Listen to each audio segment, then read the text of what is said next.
The broadcast is now starting. All attendees are. Well, good morning, everybody, and welcome to Friday Morning Live. Today's date is February 19th, 2021. Hope everybody's well. Certainly here in Florida, our wishes and prayers go out to those of our friends in Texas and the other states that are really impacted. Talking offline to our guest this morning, Carl Rockman, a lot of that, what they're going through is what many of us have experienced after a hurricane, with lost electricity and boiling water and some of the other, advantages we have when power is on. So, but welcome to today's show. The topic is citizens and another power hour, bringing agents up to date, all things citizens. And our friend Carl Rockman will be on in just a moment. There's yours truly, Dave Newell. Again, welcome this morning. The Winter East Summit, folks, just want to remind you the notices have been going out here for the last couple weeks. We have brought back another opportunity for all FAI members and staff to take advantage of 7 hours of CE over a couple days. And this is a member benefit. This provides the ability for each member of your organization to get CE free of charge, complimentary, based on the support of our sponsors. And we'll certainly highlight those throughout those 2 days. So March 2nd through the 4th, get online, register today, and certainly pass that along to everybody in your office. A variety of classes. Some of you know that our friend David Thompson has retired as a full-time instructor of FAI, but we brought back the flood guru. He's doing a flood class for that E-Summit. So if you want to hear our friend David Thompson again teaching, he'll be on. Jeff Odom and Kevin Amron is with us for this go-around. So a lot of good topics, a lot of good education to provide over those couple days. So certainly encourage you and your staff to take advantage of that member benefit. So web-based learning continues at FAI. We do not have any in-person classes scheduled at this point. So get on the FAI.com web-based learning website and pick a class, and certainly plenty to choose from over the next several months until we decide to go live in person again. So the Academy is still a hot topic around here. As many of you know, the governor's order expires on the 27th of this month. Do not have any intel at this point of whether or not the governor is inclined to extend again. So we'll keep an eye on that and certainly get the word out when it's available to us, to you all. But keep in mind that this Academy is running, and it gives you the opportunity to convert your 440 to a 220, so you're not in a position to worry about whether you want to continue to work remotely outside the governor's and the CFO's executive orders. So I encourage you to take a look at that if you'd like to, as we say, take your destiny in your own hands and convert that license. Another one that will be coming up is our 2044 Academy, and it's for those that really delve into just personal lines. So if you want to convert your 440 to a 2044 and become an all lines personal lines agent, certainly that Academy is something to consider.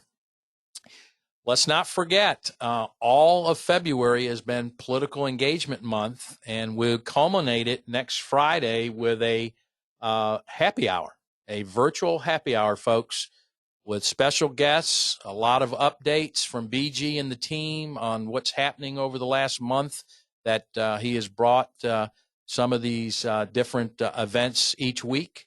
So I encourage you, if you've not been registered, go ahead and register. It's not too late, and take part in that happy hour next Friday.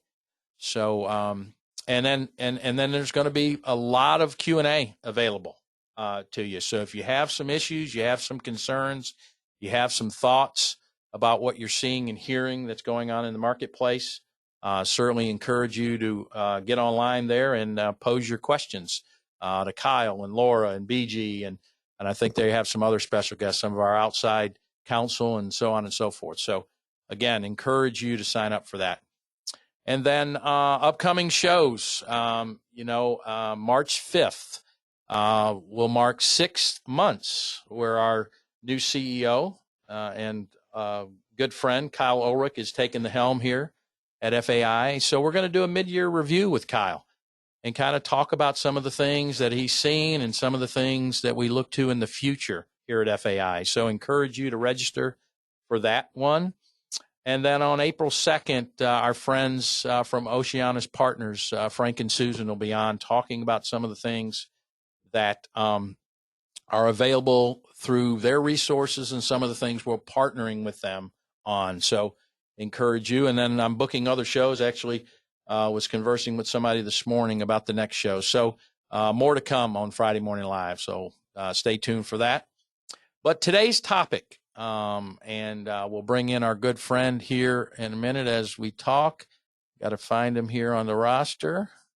But all things citizens, as many of you've seen and know and hear on a daily basis, that company is been on the rise as far as policy count and some of the things that they're trying to do in and around to support agents during this property market downturn. So our friend Carl Rockman is here with us today. There's a picture of Carl. I'm sure he'll show his own picture. But good morning, Carl. Good morning, David. Thanks for having us. And as you see, Carl's been on before and has been a friend and has met many of you on this call. And certainly he encourages you to ask questions today, to pose scenarios. And if we don't get through it today, Carl's been very kind and we'll do them offline and reach out to agents that need assistance. So with that, Carl, I'm going to go ahead and elevate you to a presenter. And then you're going to take it away. And as Carl's doing that, let's remind everybody, we encourage questions during the presentation. He's going to lead us through a nice power slide presentation. But folks, please write your questions down and we'll go from there. But Carl, thanks again for being here and look forward to your comments. Well, we do so appreciate the partnership, Dave, and thanks for taking the time and investing a little time, everybody, with citizens. My goal today is not to do a download. I have some slides, but I'm really hoping that we have some robust Q&A. I know there's a lot going on in the marketplace, and I want to give you a combination of intel, the road ahead, some forecasting, but also let you know what we're feeling here at Citizens. And then your questions, I cannot say are so welcome, because we really want to be in a position to sense and respond to your needs in the marketplace and what's happening. As Dave mentioned, I would show my picture again. Less interested in my background, more interested in my contact information. I hear from a lot of you individually, and I value that contact. Obviously, FAIA is an advocate for all the agents on the line, and nothing of that changes, but sometimes a call directly doesn't hurt either. So I answer my own phone, answer my own email. If there's something on your mind, please let me know. But I've really valued the feedback I've gotten from a lot of you individually on what we can do to get better and some of those individual situations that always come up. So again, always available and want to make sure that we all stay in touch. Can't say thanks enough to not only Dave and his leadership as chair of our Market Accountability Advisory Committee, but also John Garner and Robert Norberg. They're both members of our Agent Roundtable. I think a lot of you know that we have a very effective agent roundtable. They meet 5 times a year with Citizens senior staff. We provide them with a lot of information on what we're doing and also the road ahead. But more importantly, they give us feedback on our direction, on our levels of support, of things we can do to improve the agent and customer experience. We have a list a mile long, folks. And John and Robert are not shy about putting your needs in the room. So we do value their partnership. And the great relationship we have with FAIA. Yeah, Carl, before we pass that one, folks, if you know John or Robert, as Carl said, they're not shy. But if you know them or have access to them in and around any other industry things, certainly pass along any comments you have, and they will bring them to Carl and the team. So don't ever hesitate that you don't have a voice, because you, as Carl said, reach out to him, reach out to me, but certainly reach out to John and Robert, and they can be a very helpful hand in navigating some of the issues you may be experiencing. So I'll shut up, Carl, but thanks. No, absolutely. I appreciate that that support.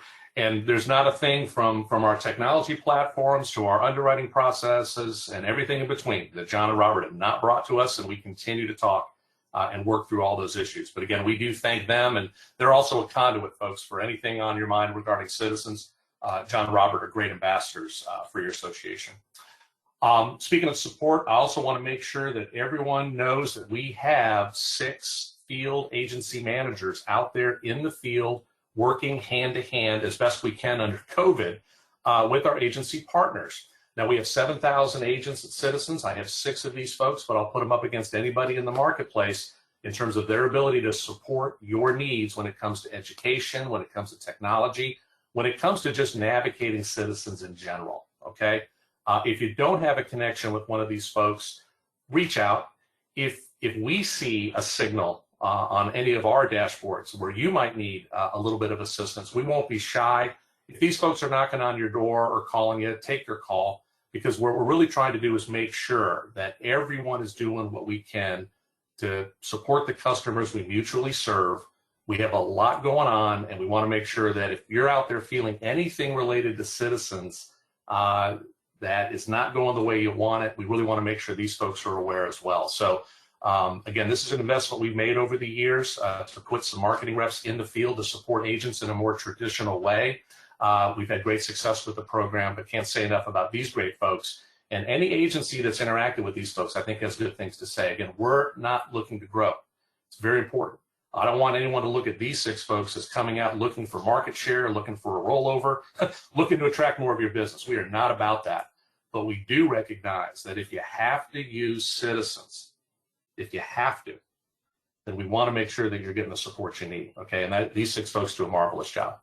Dave, I thought what I'd do is I'm going to cover just a couple of very quick slides on the market conditions, and then I'd like to open it up to some conversation that I know we had at the MAC and I think would be good. But I'm just going to roll through about 4 or 5 slides here to set the stage for what we're facing. Okay. Okay, so as Dave mentioned, you come to this power hour to get a little flavor for Citizens. Well, I can't express the flavor enough when it comes to the footprint and the number of distributors we have. This is a traditional slide that we use at BOG and in our MAC, but what it's intended to show you are the number of agencies and the number of agents and licensed customer reps at Citizens. And if you put your eyes at the top of this page, December of 20, we have 4,791 agencies. Those are entities, obviously, that distribute our products. Agents roll up under agencies. We had 7638, and then we had 1,877 licensed LCRs. In 1 month, we've grown 47 agencies, 129 agents, and 13 LCRs. That's 1 month. There were hundreds of folks that joined us last year. What is this reflective of? This is reflective of increased demand for Citizens products, shrinking capacity, and obviously the turbulence in the marketplace. We have processes to manage new agents. We have very, very effective new agent education that we put on board. And our agency managers are tied to these new agencies to make sure that, one, they get the support, but also they stay inside the lines when it comes to compliance and underwriting requirements, okay? We're doing that for everybody, but paying particular focus to anybody new coming in. We know it increases the competitive landscape. We want to make sure that everything's done appropriately, right? So know that we monitor that. But the size of our distribution footprint, 7,000 agents in the state of Florida, is no small feat to manage. Very quickly, I like this slide because it really tells a story. A lot of you have journeyed with Citizens well before my time. This slide goes back to 2006, but I think it's reflective of a story we're going to tell you in the next few slides. You folks have been here for the ups, the downs, the ups and the downs again. And is it starting to feel like it's trending upward a little bit? Yes, we're going to talk about that. But I also like this slide a lot when I talk to agents, because you can talk about depopulation, you can talk about clearinghouse as the vehicle that helped us get to all-time lows. But I always like to say an agent at some level was in the middle of those conversations, right? It's great that we have those programs, but agents are the ones that drive that market in and out. And obviously you folks had a lot to do with helping us get to all-time lows back in 2019. We need your help now more than ever, okay? Because the market is shifting, and I want to show you a few things that we're seeing. New business. let's just be real transparent. What this slide reflects is the new business submissions that have come into Citizens. What it's showing you is, if you look at the average same months in 2019, these are new business applications across all of our personal lines policy types. And what this is reflecting is our average monthly receipts on new business was 7,058 for the same 4-month time period last year. For this time period, September of 20, October 20, November 20, December 20, you can see what we actually took in new business. Between 16 and 17,000 new applications a month. We used to average 7 for the same time period last year. That's a staggering amount of growth. And what does it reflect? The shifting market, the decreased capacity, the rate increases that are happening. So if you're feeling that in your agency or you're feeling it in your marketplace, know that we're feeling it here. What's also interesting on this slide is where the business is coming from. South Florida has traditionally been a market for us, and you see we used to average 4,000 a month in South Florida. We're averaging 11,000 a month now in South Florida. But look at the Tampa Bay area, look at Orlando, the solo counties. While these numbers are a little more modest, they're still growing, which again reflects what?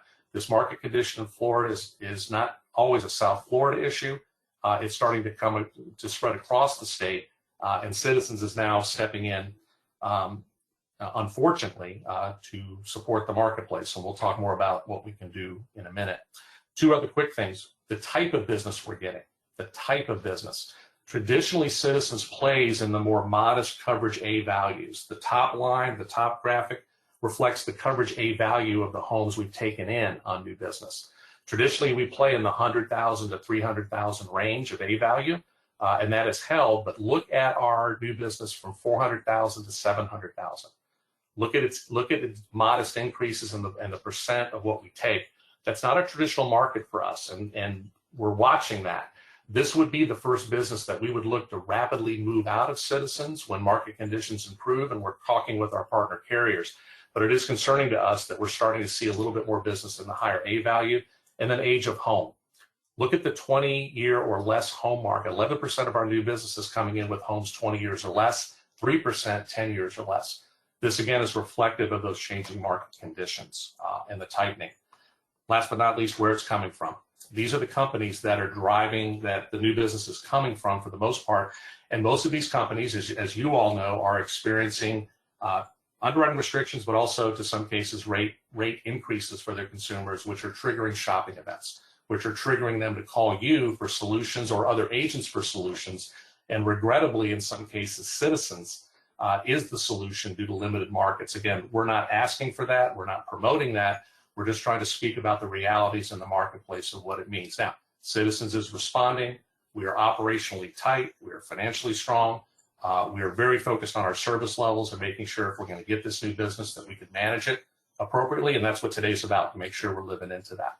But Dave, I thought what I'd do is take a breath. This was a big moment, but I know there might be some questions or some thoughts you have on the market. Yep. And now would be the time to kick them around. Carl, if we can go back one slide, Sure. Because I know it's not come up yet, but I know it's on some folks' mind. Citizens has been limited to that $700,000 coverage A limit for several years now, Yes. Except for a couple counties. Yes. So with the shift in the marketplace, as you point out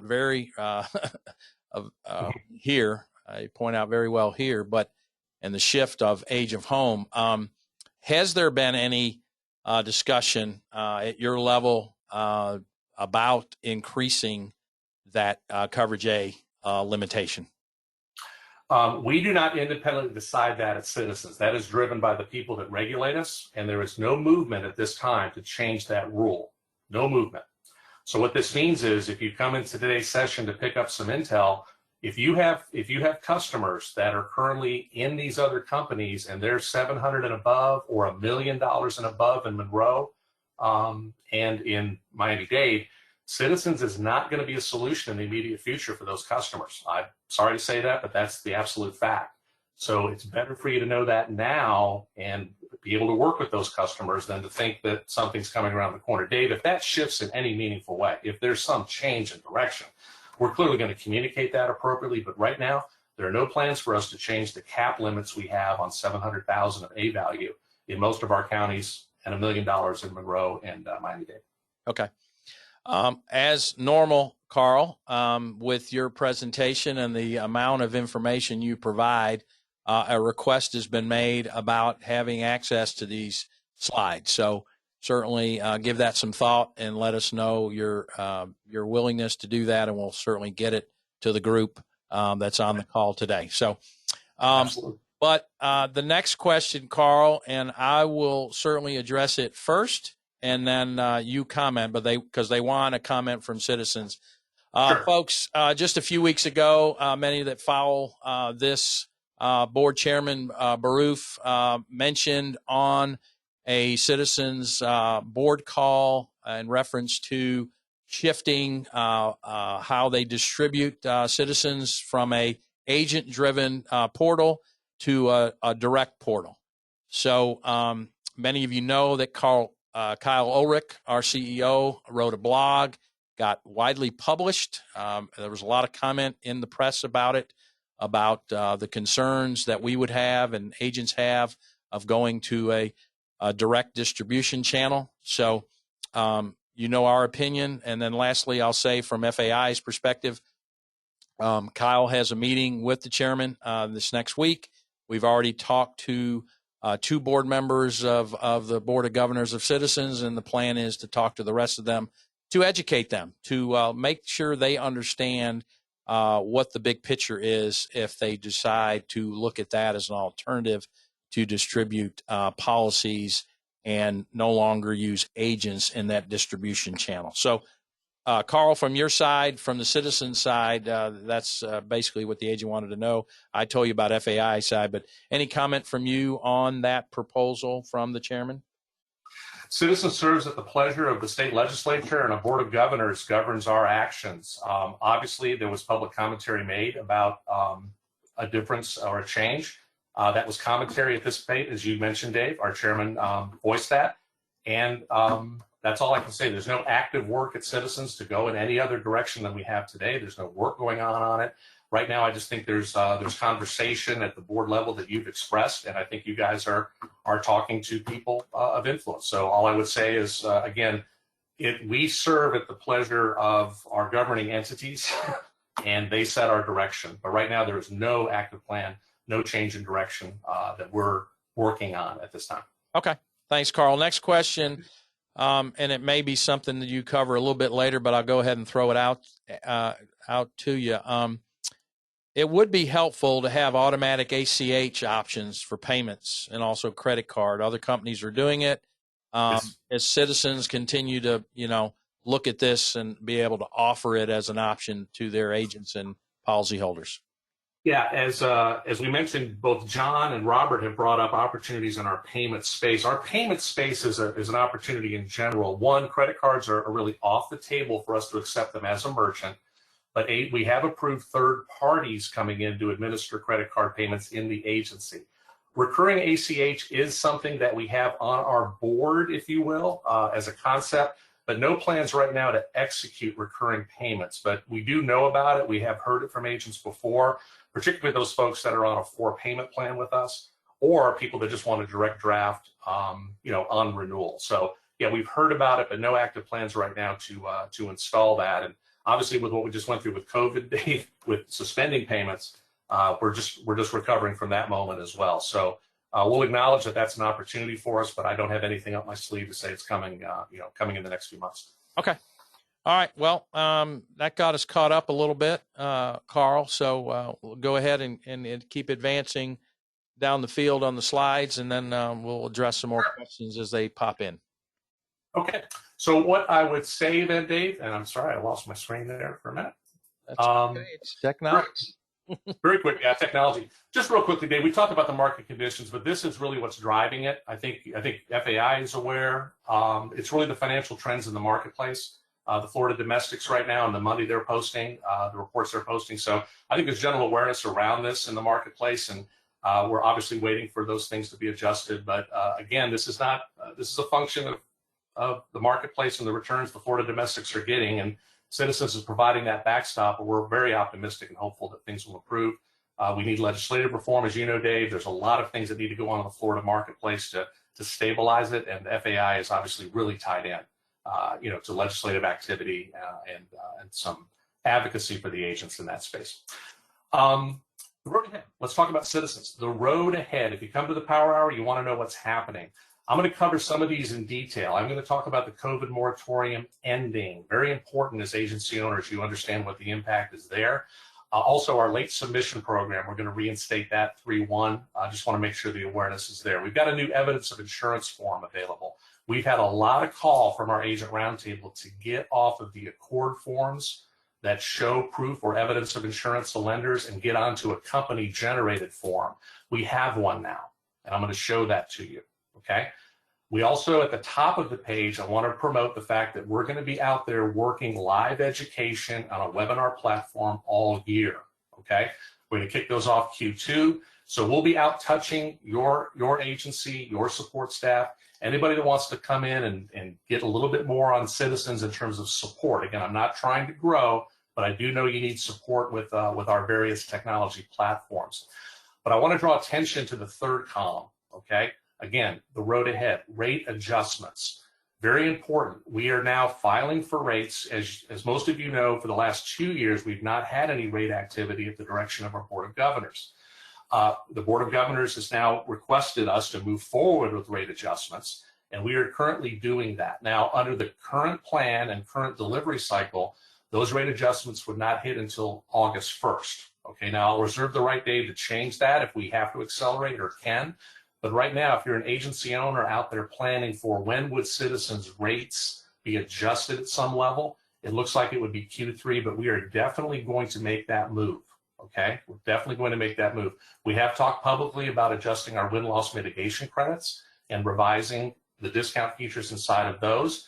And Dave, there also has been some chatter around unplugging the new business rate and letting the new business rate float to actually sound rates. That is a little bit more under discussion, but nonetheless, what you can expect from citizens over the next 2 quarters is the rates you have, the quotes you've made will be relatively stable, but please, we'll be communicating widely and broadly when we take rate adjustments, and our job is to make sure that no one is surprised by those and that you understand the impacts on your current customers specifically.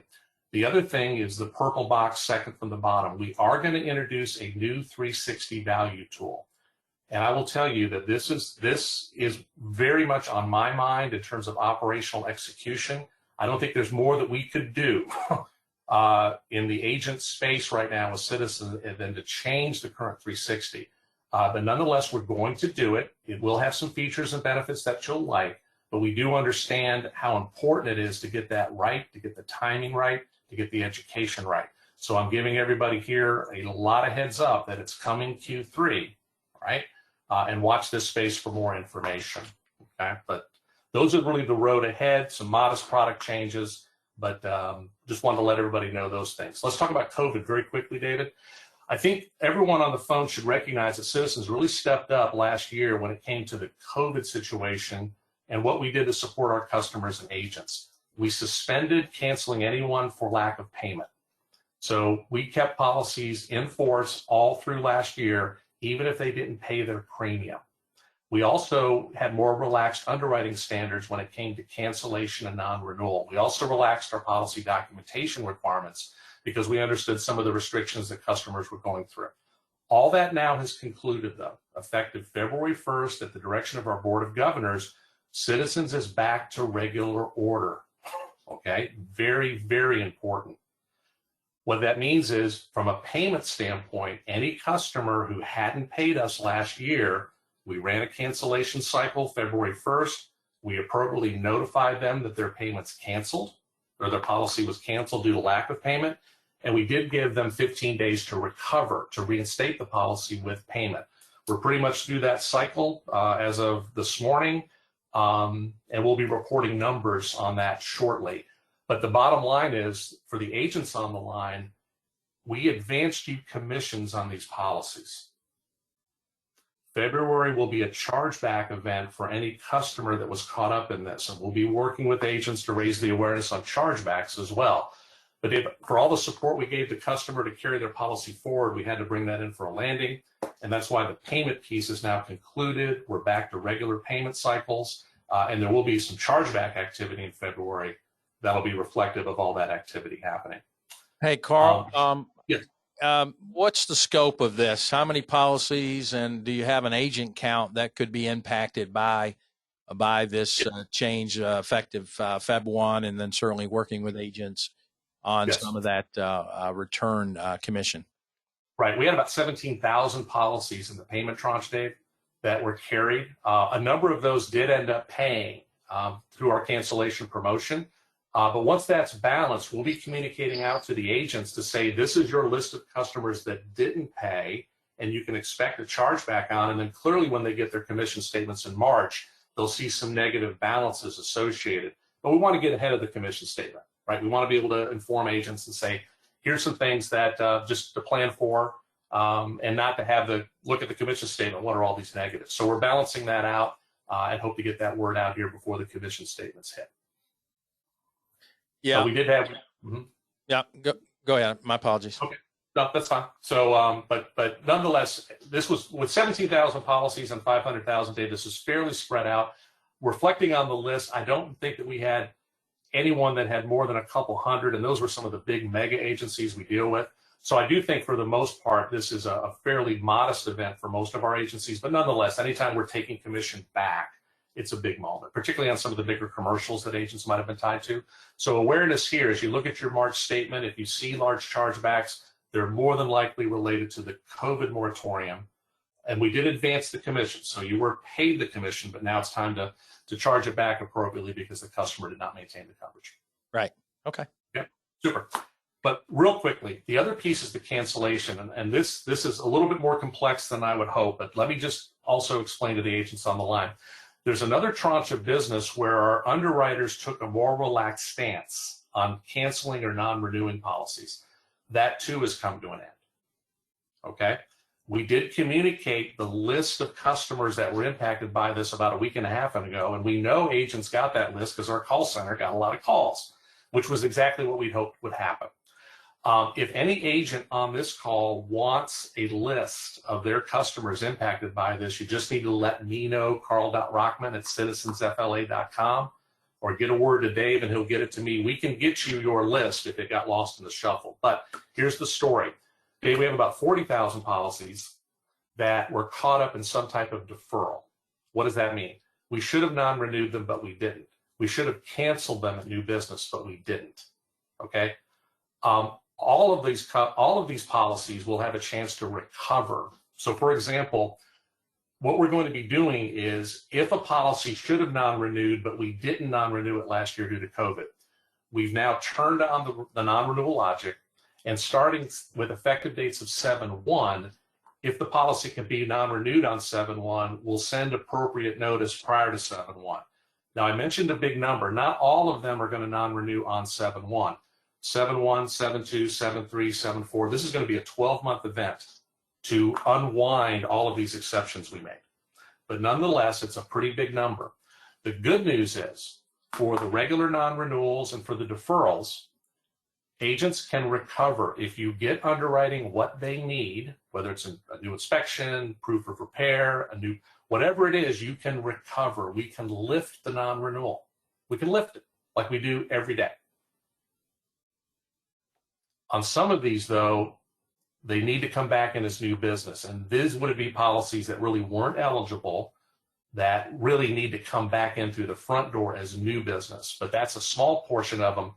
The majority of them are deferrals for non-renewals and for documents. Again, we sent a list out, but if anybody's out here curious if you have any of these, let us know. We'll send you the list. And then there's appropriate time, obviously, with this not starting until 7/1. We have time to work with these customers, but notices on 7/1 will start going out in a month or so. Okay. So questions on that? Yeah. Yes. So does that mean when your last statement about some need to come in as new business, does that mean through the clearinghouse? Yes, they would all have to come in through new business. And these are things like vacant property, Dave, uninsurable risk, policies written on the wrong form. Our underwriters took a pretty broad stance on some of these. So we cannot continue these policies in good order. We need to non-renew them or cancel them if we can. Some are soon enough where we can cancel them as new business, but those need to come back in and requalify. But the others are typically what our agents are used to seeing. The underwriter's looking for updated property condition. They're looking for an updated roof. They're looking, and we have a great process to work with agents to give them time to recover the renewal.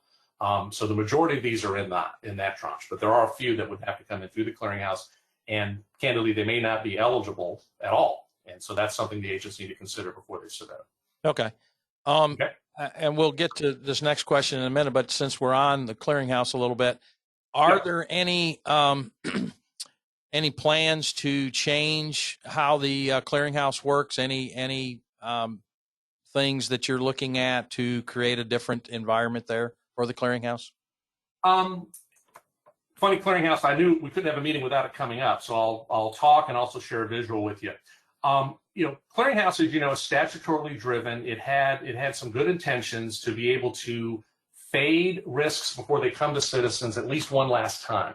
Now, I know for a fact, Dave, that the agents out there are doing the work of the clearinghouse before they get to the clearinghouse, right? We all know that agents out there are trying like crazy to put customers in the private market first, and then they hit the clearinghouse.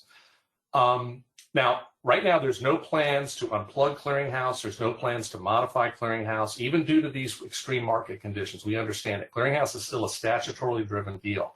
The other piece, Dave, is while the markets are tight now, while the markets are very, very hard, this too shall pass, okay? And whether we have a carrier who maybe gets some new capital, gets more aggressive, them being able to plug into the clearinghouse to attract business is a pretty attractive proposition. And then, Dave, if there's ever a new entrant in the marketplace, a new entrant that wants to partner with great agents, the clearinghouse is a vehicle for them to come in to do that. So we're very reticent to unplug it. We do recognize the burden it creates. We do recognize, and I'm displaying to you the actual hit ratios. They're very modest. More importantly, look at that blue line. Look at the demand curve, okay, on Citizens. But nonetheless, Dave, I just have to state the facts. There's no plans to unplug it or modify it. What we're looking to do is attract more partners to it and give people more options when they do hit the clearinghouse. But right now, we do recognize the burden it's putting on agents to go through that step with very little success, but nonetheless, it's going to remain. Speaking of new options, so we'll transfer to any plans to change the takeout rules. If we're attracting new capital, we're attracting new players. Is there any thought about changing some of those rules for more takeouts?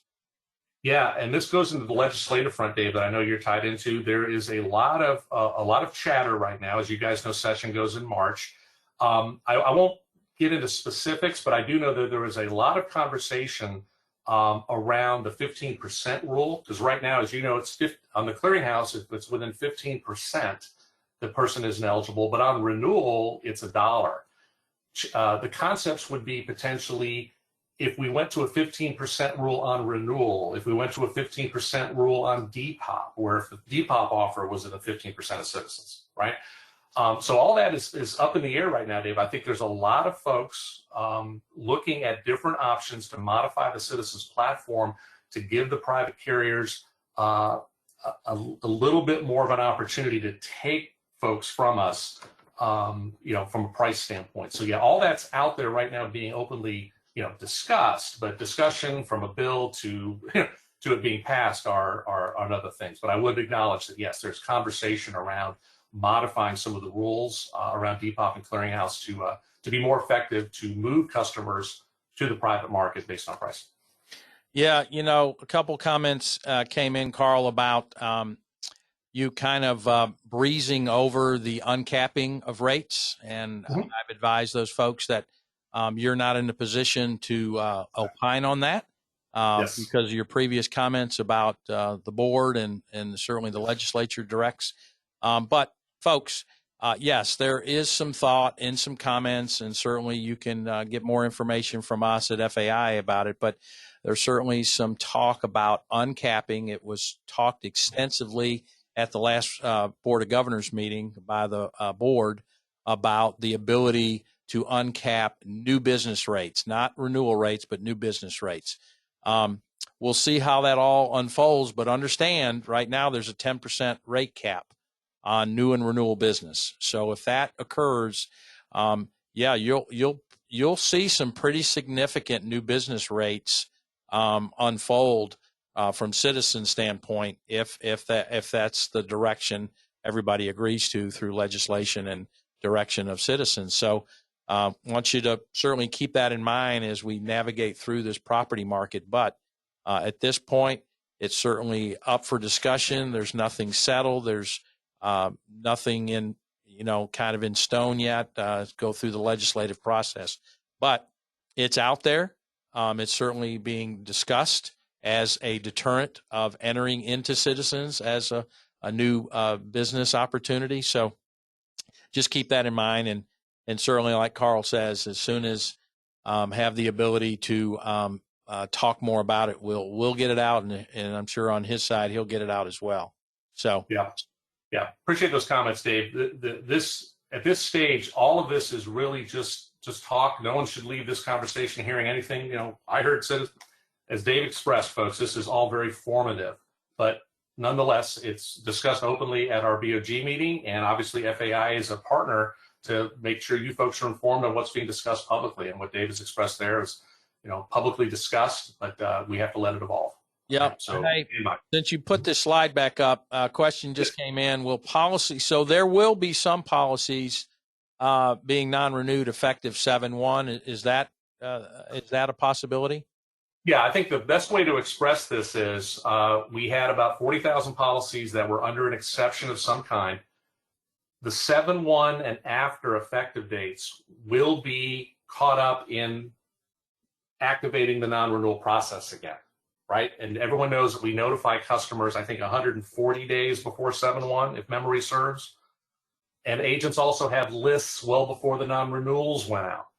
Okay, so if you're an agent and want to get after this now and you don't have your list, let me know, because your list will tell you, are they a non-renewal or are they a cancel? The list will tell you what you need to do and direct you into Policy Center to say, are they looking for an inspection, a new roof?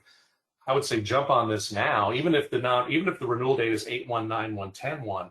If a customer needs a roof, Dave, to maintain their property with Citizens, I wouldn't wait. I would start jumping on that now. Yep. Right. That's where we want to get the agents engaged to help, because again, I think Citizens did an unbelievable job stepping up during COVID to stabilize the market. I cannot imagine if we were under normal rules last year, what would have been going on. But my job is to snap everybody back to attention now and say, folks, we're back now. And we would have this under normal business day, but now we have a little bit of cleanup from last year. We're really looking to need the support of the agents, so we need to make sure we're doing what we can to support the agents helping here. So nonetheless, that's why I'm talking about it. In saying that, is that hold true for the COVID deferral cancellations as well, for the vacant properties, uninsurable risks, those types of things? What you're looking at for the COVID deferral, the middle one is really, you'll see those on your list. If you have those on your list, those have to be resubmitted as new business. Now, they're going to be non-renewed. They're going to be non-renewed. All right. So if you wait for that non-renewal, you can't lift that non-renewal with sending the underwriter something. You've got to represent those through the clearinghouse as new business. Okay. Those have to come in through the front door, and they have to be in great condition, and know that we probably know they're not. So I would say you want to be very judicious about resubmitting those if the property conditions haven't changed. Yep. Right. Next up, Carl, who can agents write to get a list of these non-renewals and cancellations? Who can they reach out to? They could reach out to me, but agent.outreach is our default mailbox, agent.outreach@citizensfla.com. Agent.outreach at citizensfla.com would just give us your agency name, and we should be able to track you down from there. Okay. You want to take a couple more, or do we want to keep moving for a minute? Let's take a couple more questions. We're coming up with, let me do one more thing, Dave, on evidence of insurance, and then we'll kind of close with questions, if that's okay. I do want to get evidence of insurance and MRP out, Dave. So let me do those real quick. Here we go. All right, very quickly, we'll do evidence of insurance and MRP. We did announce last month a new evidence of insurance form. All right, this is a long time in coming. It was a recommendation from our agent roundtable. We know that without this evidence of insurance form, agencies were forced to create accord forms to give the lenders to show proof of coverage. Okay, We desperately want agents off of the Accord forms. We want you using this as evidence of insurance. Why? You can only imagine with 7,000 agents and everybody freestyling an Accord form. Everything from the language implying coverage we don't provide to outright fraud, okay, can occur. We need agents on this form, okay? If you need to send the lender proof that you've got a bound policy, this is the form that Policy Center produces. And after you hit bind on Policy Center, print options, evidence of insurance, it's right there. We're hearing great things about this. Lenders love it. It's branded with Citizens. It's a company form. Really good stuff. So please, please, please, evidence of insurance is what we need you using, and we're working diligently with agents that are still using Accord forms to wean them off of that quickly, because we definitely don't want the Accord forms being the standard for evidence of insurance with Citizens. And then Dave, MRP, very quickly. You mentioned this at the MAC. Really need your continued support and help promoting our MRP program. DP3, HO3, there is a sublimit of $10,000 if the customer doesn't choose managed repair, but why wouldn't they when there's no deductible for water mitigation? It's essentially free with no deductible on water mit. And then obviously if they want to continue on to the permanent repair portion, there is a deductible, but we warranty the work. We're doing this through a third party, but MRP has been a great success story. We have had great success with the customer satisfaction. What we're trying to do is get more adoption of it when the customers file those water claims. But we could always use your support as agents if you have to use HO3, DP3, if you have to, okay? We really want you to promote the fact that if the customer has a non-weather water loss, call Citizens. They'll come extract the water. There's no deductible. That keeps them out of the yellow pages and keeps them away from folks that may not have their best interest in mind, okay? And then Dave, I will, personal privilege, one other thing. I have the agency owners primarily on the line. I did want to promote one other thing, and then we'll close with questions. We have provided for agency principals a dashboard inside of my agency. The dashboard is now reflects the current status of your Citizens relationship when it comes to size, policy in force, new business, claims that have been filed on your Citizens book. But more importantly, these additional documents that we tend to send you from underwriting, and a complete list of your performance violations with Citizens. This is the summary, but the dashboard gets more granular. Book of business, we're providing you a complete policy in force by policy form, by renewal month, and then down below, the actual data, the actual customer extract, the Excel is down below for both book of business and for new business. It's amazing how many agency principals we'll talk to, and they'll like, I wrote that much Citizens? I did? Okay, it happens. This dashboard is now available to you as an agency principal to take a look at how much Citizens business you're really writing, okay? The reason we put the book of business here is we're hoping when markets improve, if another company rep drops in your office, hey, we thought about rolling your Citizens book. Yeah, here's my Citizens book. Here it is. Can we roll it, please? So book of business, new business, claims reported. And Dave, what we love about the claims reported over here, who reported it? Hopefully your customers are reporting your claims. But if you see other people reporting claims, like third parties, that could be an indication. Know that we know that, and we'll be talking with you. But who reports the claim is important, as how many are coming in. And then obviously, Dave, this is a huge education moment for us. Our underwriters look at your submissions and they write out for this, for that.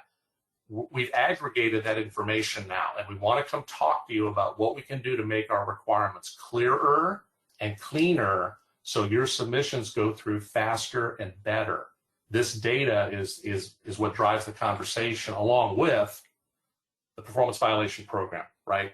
Aggregated, which producer caused it, where are you, et cetera, all right there. So Dave, I won't go through this in more detail, but if any agency principal or anybody out there wants more information on this, we'd be happy to take a half hour and consult with you on it and show you the power. With that, Dave, let's close with some questions, because I think there's probably some out there that we want to Yep. All right, Carl, sit back and listen to this one from our friend Eric. We're finding Citizens HO3 policy from coverage to be superior in many of the admitted markets, and at least in his territory.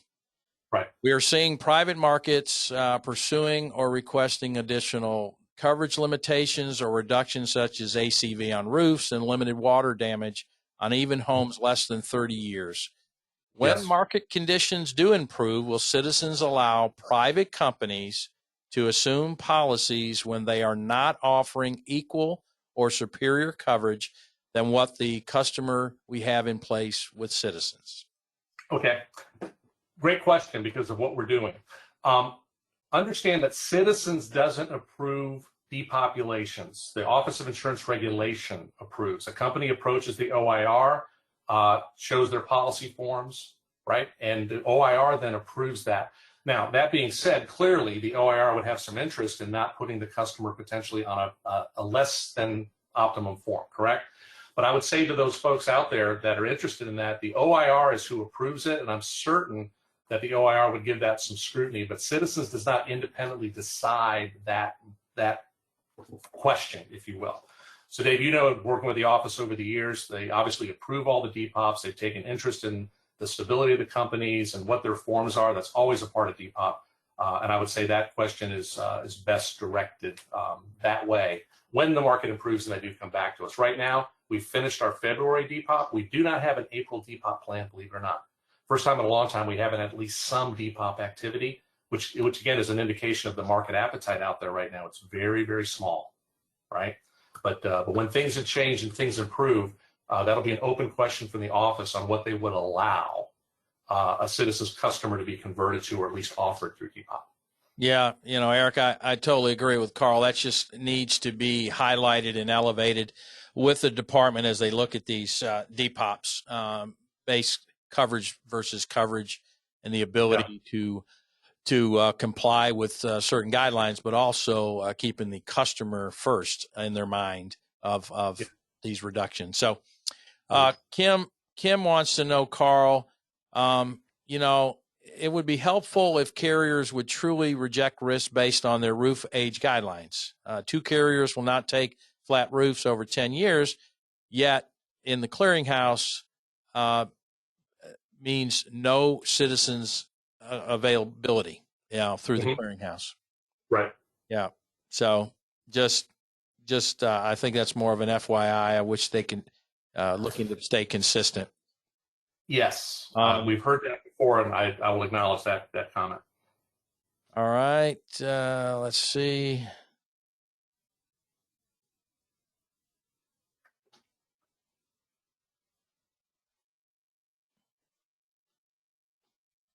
On the evidence of property form, that just for new business, Carl. Agents asking about what about the in-force policies? For in-force as well. It's for in-force as well. Okay. So if you have a refi, it also is available. I'm illustrating a new business piece. There might be a little different print piece. If the agent that asked that question wants to get me a note or drop a note to Outreach, we'll show you exactly how to print it. But it is available for refis. Yeah.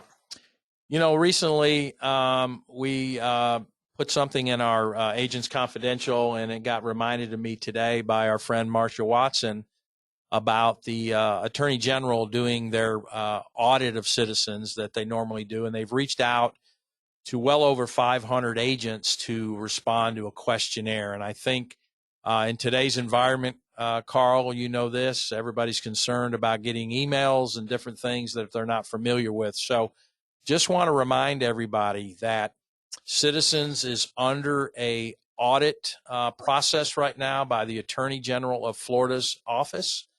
And they have identified several hundred agents out of their 7,000 that they'd like a response from. So you're probably going to get an email. Just verify, just like anything else. Any other thing that comes into your inbox.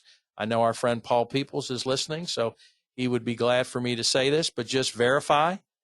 Maybe even verify again that that's the correct email that you should be receiving. And then certainly, if time allows, go ahead and complete that survey. So we encourage you to do that because that helps Citizens, but it also helps the Attorney General in their audit process. So we put it in the Agent Confidential a week or two ago. I'll blog on it. just to remind everybody that you're probably going to get some emails from the Attorney General of Florida. So any questions, certainly reach out to Carl, reach out to myself, and we'll be glad to help in that process. But just want to pass that along to those on the call today. Have you made a decision, Carl, about the availability of the slides to those on the call today? Yeah, the slides are all from public commentary and other things, Dave. So I've actually shipped them to you. So okay. Yep. There's not restriction. We'll get it to the group. Perfect. Let me see what else, Carl. Go back, when we talk about that piece of the managed repair, and it certainly got a lot of play this week on our MAC call. Yes. A lot of it is what we talked about there and continue to talk about.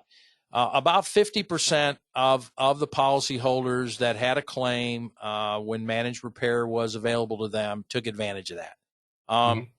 We don't know how that compares with other carriers that have managed repair, but the take-up rate on the emergency services was far less than that. As indicated, with no deductible and the ability to get somebody out there pretty quickly. So I think this slide and other slides, folks, this is an educational piece.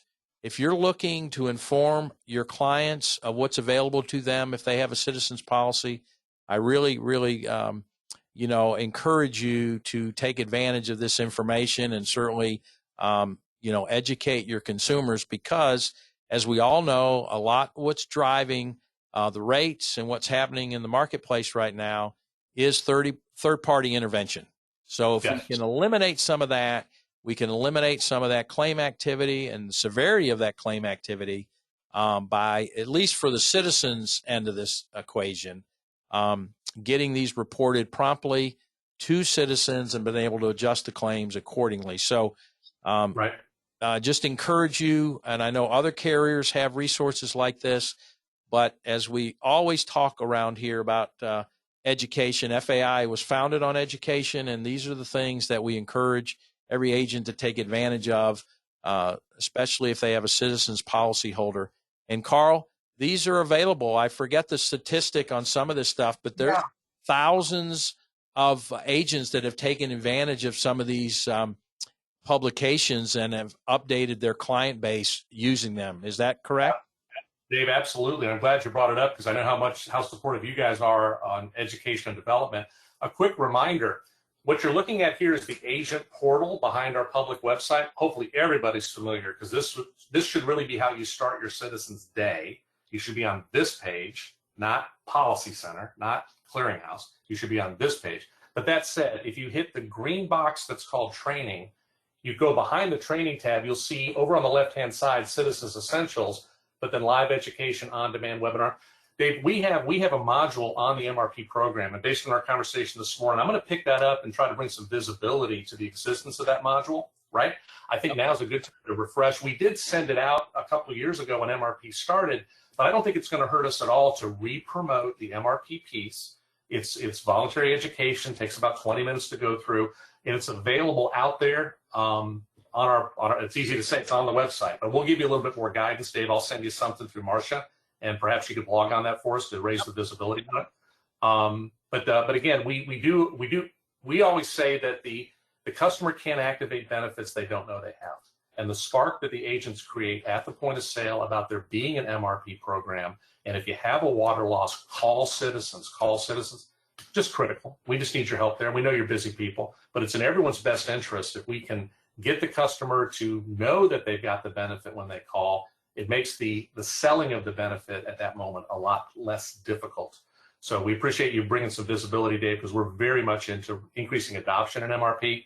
We really think, and it's been successful for us from a litigation standpoint. And folks, our customer sat on it is just really, really good. Our vendor that executes on it is just exceptional. So have no fear about your customer being treated properly, because we've been able to execute with great success. A question came up earlier this week, Carl, and certainly I'm sure some on the call would want me to address it. So what are the rules surrounding premium payment when a customer payment versus a mortgagee payment? Tell us some of the limitations or guidelines surrounding the amount of time available to a mortgagee bill policy versus a policyholder payment policy? Mortgagees by law have 90 days to pay. I would say to our agent partners on the phone, on new business policies with Citizens, right? I would ask you to bill your mortgagees. And I know you all do, but remember, we don't electronically bill them. We do not send a demand. There's nothing magical that comes out of our system to say to Bank of America, please fund this policy. That is the agent's responsibility to do. And I would ask all the agents on the phone to rigorously monitor the payment of that financial institution on the new business policy. Should any agent out there uncover or have a situation where the mortgagee is paying later than we would normally expect, you need to alert us through our call center or alert me, okay? But by law, mortgagees have 90 days to pay on new business and renewal. Okay. And then I think the last thing, Carl, and again, thank you so much. I know, especially the slides now being available will be a helpful tool, not only those on the call, but certainly some training opportunity for staff that couldn't be on the call today.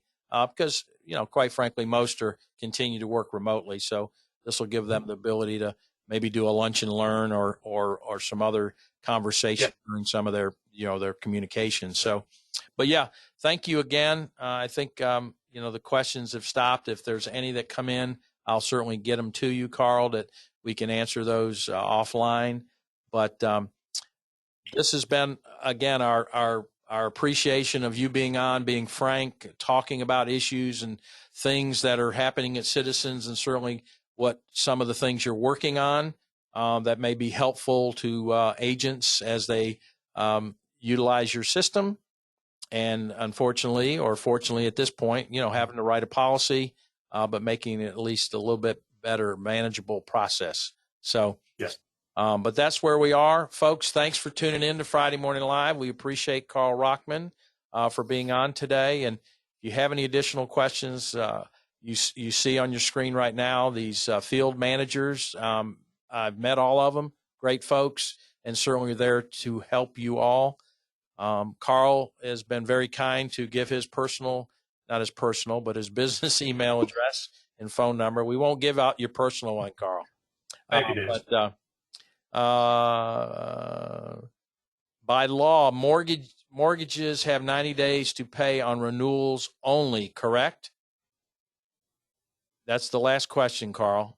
Agents asking, Deborah's asking, by law, mortgages have 90 days to pay on renewal, correct? Not on new business? We are working, Dave, based on the concerns you brought up about our payment cycles. Right. Okay. I am working with our department, our legal department, to look at the statutory rules and know what we're governed by. Okay. Okay. What I've stated is the most recent opinion that I've received, and I'm going to stick with that. Okay. Okay. But again, I would say if any agent has, I would just please have your financial institutions pay as soon as possible is my recommendation. And then we're going to work through some of the other tangential issues. All right. So more to come on that, Deborah. So stay tuned, as they say. Great. So again, thanks for tuning in, folks. Please stay safe, stay diligent. If we can help in any way, certainly reach out to me or anybody else here at FAI.